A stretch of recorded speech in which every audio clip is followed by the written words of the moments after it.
नमस्कार क्रिकेट प्रेमींनो, मित्रमैत्रिणींनो, कसे आहात तुम्ही सगळे. मी आज जी स्पष्ट बॅकग्राऊंड या क्लिपसाठी निवडली आहे त्याच्यावरनं तुम्हाला अंदाज आला असेल की आजचा माझा विषय काय आहे. हो, मी महेंद्रसिंग धोनी बद्दल आज बोलणार आहे, त्यामुळे अजिबात कुठेही जाऊ नका. बघत राहा तुमचा आवडता कार्यक्रम सुनंदन लेले क्रिकेट अँड बियॉन्ड. 2003 सालची गोष्ट आहे, जेव्हा मी उत्तर विभाग विरुद्ध पश्चिम विभागाचा सामना हा वानखेडे स्टेडियम वरती पत्रकार म्हणून कव्हर करायला गेलेलो होतो. आणि तो कव्हर करत असताना मला महेंद्रसिंग धोनी नावाचा अत्यंत रांगडा आणि गावाकडचा खेळाडू हा बॅटिंग करताना बघायला मिळालेला होता. आणि मी थोडासा चकित एवढ्या करता झालो होतो की त्यांनी मारलेला एक षटकार जुन्या वानखेडे स्टेडियमच्या छतावरनं पलीकडे गरवारे पॅव्हलियनच्या इकडे गेलेला होता. त्यामुळे अशी सिक्सर कोणाला मारताना बघितलेली नव्हती आणि तो मारत असताना त्याला दातोट खायला लागलेले नव्हते. त्यांनी फक्त हाताचा दणका आणि त्याच्यानंतर फॉलो थ्रू आणि टायमिंग हे सगळं बरोबर साध्य केलेलं होतं. सामना संपल्यानंतर तो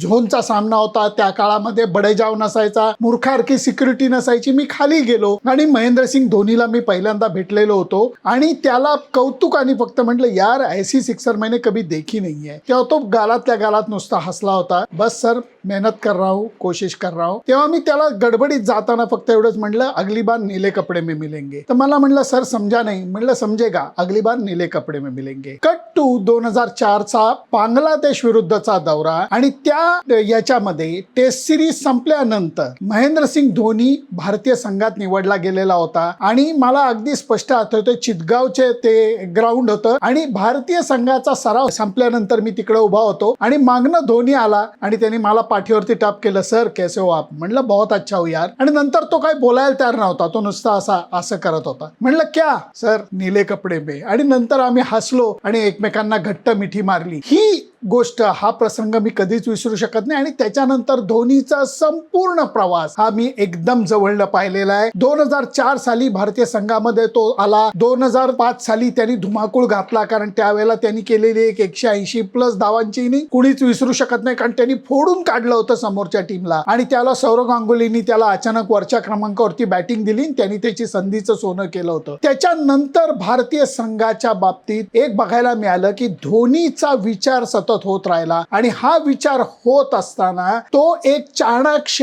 आणि मातीतला विचार करणारा खेळाडू आहे, या गोष्टी सुद्धा स्पष्ट झालेल्या होत्या. मी तुम्हाला सांगतो, 2007 साली भारतीय संघ ज्या वेळेला मुख्य वर्ल्ड कप मध्ये अत्यंत घाण पद्धतीने हरला होता, ते दुःख सगळ्यांना इतकं कठीण झालं होतं पचवायला. ती गोष्ट, दुःखाची झालर मी विसरू शकत नाही. आणि त्याच वर्षी 2007 सालच्या पहिल्या T20 वर्ल्ड कप मध्ये धोनी भारतीय संघाचा कप्तान झाला. त्याच्यानंतर काय झालं आपल्या सगळ्यांना माहिती आहे, त्यामुळे ते मी रिपीट करत नाही. मला एवढंच म्हणायचंय की या खेळाडूची जी भारतीय संघातल्या एंट्री पासनं चढणीवरती तो एक पायऱ्या चढत वरती गेला, त्या सगळ्या गोष्टी याची डोळा मी पाहिलेली आहे. 2011 सालचा भारतीय संघाचा विजय हा धोनीच्या अफलातून बॅटिंगनी आणि गौतम गंभीरच्या अफलातून खेळीनी, त्या दोघांच्या पार्टनरशिपनी साकारलेला मी वानखेडे स्टेडियम वरती पाहिलाय. चॅम्पियन्स ट्रॉफी असू देत, खूप वेळा मी त्याला भेटलेलो आहे. मी काही मोजक्या, मी अभिमानाने काही गोष्टी सांगू शकतो, बडेजाव म्हणून नाही. धोनी सगळ्या पत्रकारांना हसून हॅलो करतो, कोणाची वाईट वागत नाही, परंतु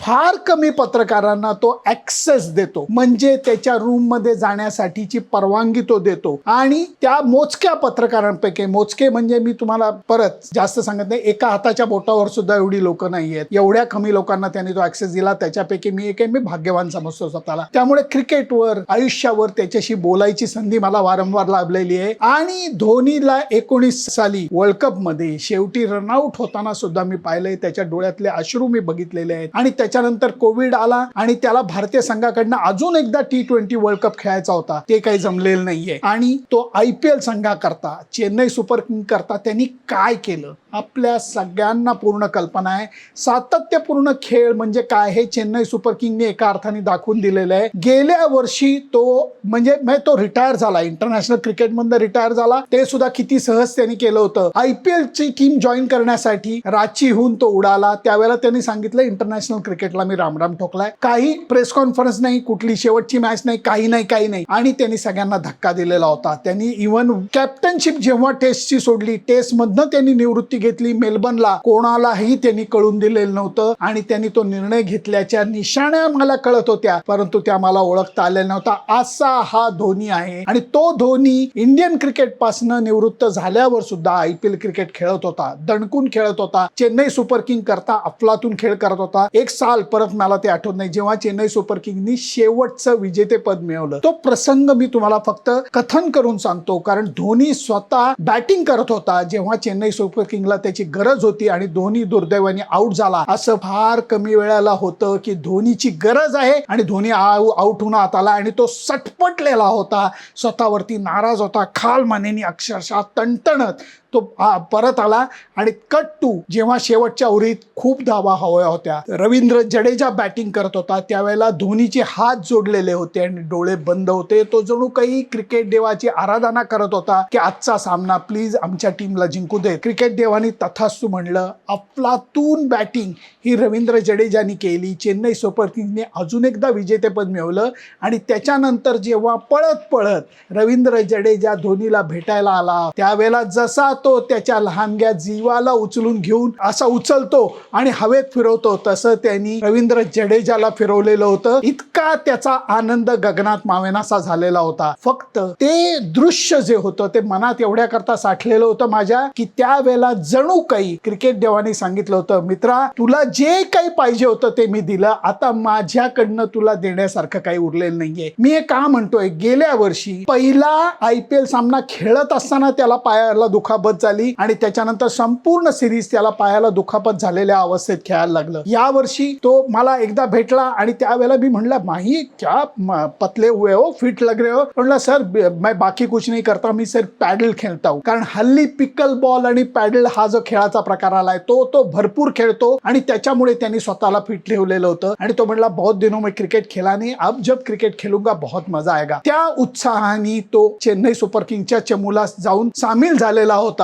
आणि नंतर त्याला परत दुखापत झाली. ही दुखापत मागच्या वर्षीच्या पेक्षा जास्त सिरियस होती, कारण या दुखापतीतनं तो सावरू शकला नाही. फिजिओ आहे, थेरपिस्ट आहे, या सगळ्यांनी खूप प्रयत्न केले, पण हे लक्षात घेतलं पाहिजे की धोनीचं वय बोलू लागलेलं होतं. आणि मी जे म्हणलं की जेव्हा त्यांनी डोळे मिटून हात जोडून क्रिकेट देवाची आराधना केली, त्यावेळेला क्रिकेट देवानी त्याला सगळं दिलं आणि नंतर जणू काही तुला देण्यासाठी माझ्याकरता काही उरलेलं नाही, please wait, you are in queue असं सांगितलं. ते धोनीने ऐकलं की नाही ही मला शंका येते. धोनीनी क्रिकेटला थोडंसं गृहीत धरलं का ही माझ्या मनात शंका येते. कारण मी जाणार, बाकी वर्षभर मी जास्त क्रिकेट खेळणार नाही, मी स्वतःला फिट ठेवणार आणि नंतर मी 1 महिना सराव करणार आणि IPL खेळणार. हे क्रिकेटला पटलं नाही अशी एक माझ्या मनातली भावना आहे. कारण धोनीला त्याच्या लाडक्या चेन्नई सुपर किंग्स संघाकडनं शेवटचा सामना खेळता आला नाही. तो या IPLच्या सीझन मध्ये कित्येक वेळेला तो मैदानावर आला नाही, कारण त्याला लुडबुड करायला आवडत नाही. ऋतुराज गायकवाडच्या हातामध्ये कप्तान पदाची धुरा सोपवल्यानंतर त्यांनी लुडबुड केलेली नाहीये, पूर्ण मोकळीक त्यांनी दिलेली आहे, स्वतःच्या विचारांनी खेळायची परवानगी दिलेली आहे आणि त्यामुळे तो मैदानावरती आला नाही, बडेजाव त्यांनी केला नाही. शेवटचा जो सामना काल झालेला आहे चेन्नई सुपर किंग्सचा, त्या सामन्याकरता तो मैदानावरती आला. साक्षी होती, जीवा सुद्धा होती त्याची मुलगी, आणि धोनी खेळला नाही. पण संपल्यानंतर चेन्नई सुपर किंग्सच्या पिवळ्या कपड्यांमध्ये नुसता मैदानावरती आला, तरी चेपॉक स्टेडियम हे सदगदित झालेलं होतं. ओरडत होते सगळे नुसते त्याच्या नावानी आणि तो डोळ्यातल्या भावना लपवायचा एक प्रामाणिक प्रयत्न करत होता. त्याच्या डोळ्यामध्ये बारीक अश्रू तरळलेले होते, ते त्यांनी ओघळू दिलेले नाही, इतका तो मनाने स्ट्रॉंग आहे. पण नंतर कदाचित रूम मध्ये गेल्यानंतर त्यांनी अश्रूंना वाट करून दिली असेल, ही मला शक्यता जास्त वाटते. क्रिकेट देवानी त्याला जणू काही सांगितलं की मित्रा तुझी वेळ झाली होती, मी तुला इंडिकेशन केलं होतं, तू ते ऐकलं नाही, म्हणून तुला जणू काही शेवटचा सामना खेळता आला नाही. म्हणून धोनीनी बारीक प्रमाणात का होईना क्रिकेटला गृहीत धरलं का, ही माझ्या मनातली शंका, ही माझ्या मनातली भीती, हे माझ्या मनातलं शल्य तुमच्या समोर मी बोलून दाखवलं. खेळाडू महान आहे. भारतीय क्रिकेटला त्यांनी वेगळी उंची गाठून दिली. चेन्नई सुपर किंग्स साठी तर तो म्हणजे काय सर्वे सर्वा राहिलेला आहे. आणि चेन्नईची लोक त्याला थला म्हणतात. आणि हे जे थलाचं जे बिरुद आहे ते रजनीकांत आणि याला मिळालेलं आहे. म्हणजे एवढं मोठं त्याचं तिकडचं काय म्हणतात त्याला रूप आहे.